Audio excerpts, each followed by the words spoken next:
بسم الله الرحمن الرحيم. يسبح لله ما في السماوات وما في الأرض الملك القدوس العزيز الحكيم.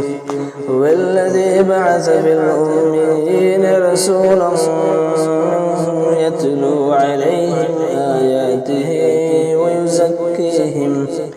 ويزكيهم ويعلمهم الكتاب والحكمة وإن كانوا من قبل لفي ضلال مبين.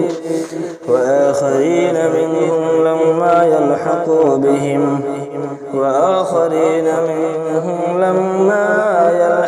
بهم وهو العزيز الحكيم.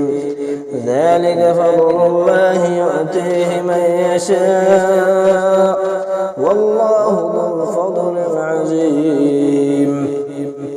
مثل الذين حملوا التوراة ثم لم يحملوها كمثل الحمار يحمل أسفارا بئس مثل القوم الذين كذبوا بآيات الله والله لا يهدي القوم الظالمين. قل يا أيها الذين هادوا إن زعمتم أنكم أولياء لله من دون الناس فتمنوا الموت إن كنتم صادقين ولا يتمنونه أبدا بما قدمت أيديهم والله عليم بالظالمين. قل إن الموت الذي تفرون منه فإنه ملاقيكم ثم تردون إلى عالم الغيب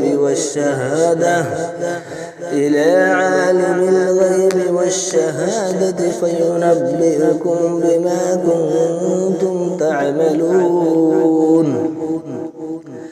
يا أيها الذين آمنوا إذا نودي للصلاة من يوم الجمعة فاسعوا إلى ذكر الله وذروا البيع ذلكم خير لكم إن كنتم تعلمون.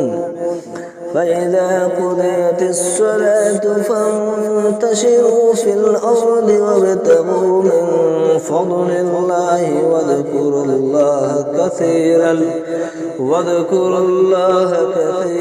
لعلكم تفلحون. وإذا رأوا تجارة أو لهوا انفضوا إليها وتركوك قائما. قل ما عند الله خير من اللهو ومن التجارة والله خير